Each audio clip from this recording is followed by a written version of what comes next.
दत्तात्रय महात्म्य शिंगवे.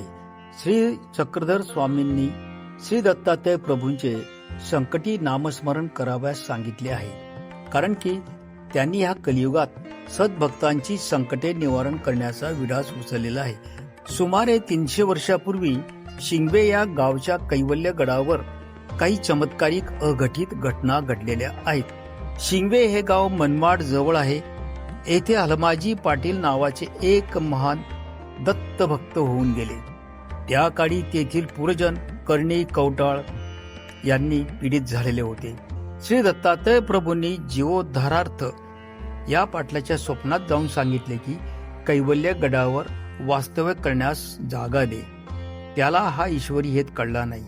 पुन्हा श्री दत्तात्रय प्रभूंनी दिगंबर वेशात त्याच्या स्वप्नात जाऊन त्याला दंडेनी ताडण केले व पाटील खडबडून उठून बसले. तेव्हा त्यांना त्यांच्या अंगावर ताडण केल्याचे वळ उमटलेले दिसले. सर्व वृत्तांत पाटलांनी दिवाकर महानुभावास कथन केला. त्यांनी श्री दत्तात्रय प्रभू चरणांकित पवित्र विशेषाची स्थापना कैवल्य गडावर केली.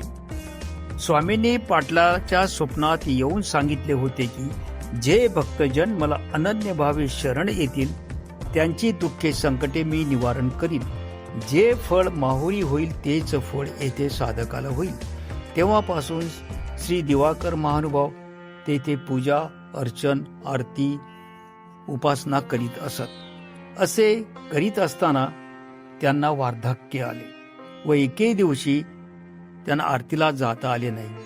तेव्हा श्री दत्तात्रय प्रभूंनी स्वतःच आरती झांज नगाऱ्यासह करून घेतली. आरतीचा जयघोष पुजाऱ्यांनी ऐकला आणि नवले वाटले की आज आरती इतक्या लवकर कशी झाली. आज तिथे कोणीच नव्हते आणि आरती तर झाली. म्हणून सर्व पुरजन आरतीचा जयघोष ऐकून म्हणताना विचारले की आज आरती कशी झाली. तेथे कोणीच नव्हते. ते म्हणाले की पश्चात प्रहरी मी गेलोच नाही. काही दिवसानंतर दिवाकर महंत कैवल्य धामात गेले. त्यांचे शिष्य श्री राजधर हे महान तपस्वी होते.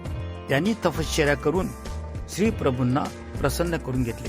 त्यांच्याशी साक्षात श्री दत्तात्रय प्रभू बोलत असत. जेव्हा पूजेला विलंब होत असे तेव्हा साक्षात परमेश्वर त्यांच्याशी बोलत असत. अरे राजा, वेळ झाली, उठ. आणखी एक नवल चरित आहे. त्या नगर प्रांतात एक सज्जन नावाचा सावकार, तोही दत्तभक्त होता. त्याला पुत्र संतान नव्हते. तो सदा उदास असायचा. त्याचा मनोभाव जाणून स्वयं श्री दत्तात्रय प्रभू त्याच्या स्वप्नात जाऊन म्हणाले, मी तुझा मनोभाव जाणला आहे, तर तू माझ्या प्रसादाला बांध, म्हणजे देऊळ बांध. मी तुला पुत्रदान देईन. हे वचन सत्य समज. सावकार पैसे खर्च करणारच होता, पण देऊळ कोण बांधणार असा प्रश्न त्याला पडला. दुसऱ्याच दिवशी श्री दत्तात्रय प्रभू खानदेशातील सुमती नावाच्या सद्भक्ताच्या स्वप्नात गेले. तो रुंड बाहू होता. त्याला एक हात सुद्धा नव्हता आणि महारोगाने अति पीडित झालेला होता. कारागीर उत्तम होता. त्याला स्वप्नात प्रभू म्हणाले, तू देवळाचे काम मोफत कर. मी तुझ्या दोन्ही मनोकामना पूर्ण करीन. मी तुझा रोग दौडून तुला एक हात सुद्धा देईन. हे वचन ब्रह्मवाचा समज. सावकाराने अपार द्रव्य खर्चून आणि सुमती कारागिराने एका हाताने देऊळ बांधले. अशी एकाने द्रव्य खर्चून तर एकाने शारीरिक कष्ट करून सेवा केली. जीवाला निरंतर सुख देणे हा देवाचा अध्यास आहे. येवले नगरीत एक चिमन नावाचा ईश्वर भक्त होता. त्याला स्वप्नात देवाने सुचवले, गडाच्या पायथ्याशी चावडी बांधून दे, म्हणजे पायऱ्या बांध. त्याने गडावर जाऊन छिन्नस्थळीचे देऊळ बांधले. पूर्वी ह्या गडाला एक ओटा होता. नंतर गडाला खालून वरपर्यंत पायऱ्या बांधल्या. एकेवेळी मुकुट करतेवेळी श्री दत्तात्रय प्रभू देवदेवेश्वर संन्यास वेशे 16 वर्षाची मूर्ती, अतिव सुंदर सुकुमार कुमावली अशी मूर्ती अमृतराज राघवेंद्र पुजारी यांना दिसली, पण तो त्यांना ओळखू शकला नाही. एकेवेळी दामोदर पुजारी यांना ब्राह्मण वेशात, खांद्या कावड अशा वेशात पुजाराला विचारले की येथे कोणी ब्राह्मण गृह आहे का. त्याने नाही सांगितले व ती मूर्ती अंतर्धान पावली. एकदा दिगंबर पुजारी हे महान स्मरणार्थी होते. ते गडावर स्मरण करीत असत. अकस्मात आभाळ आले, आकाशात ढग आले, अंधार पडला. चारी मेघ, घन, द्रोण, पवन, पांगुळ, सोंडाधारी पाऊस वर्षू लागले. आकाशात सनसनाटी तळपणारी वीज चमकत होती.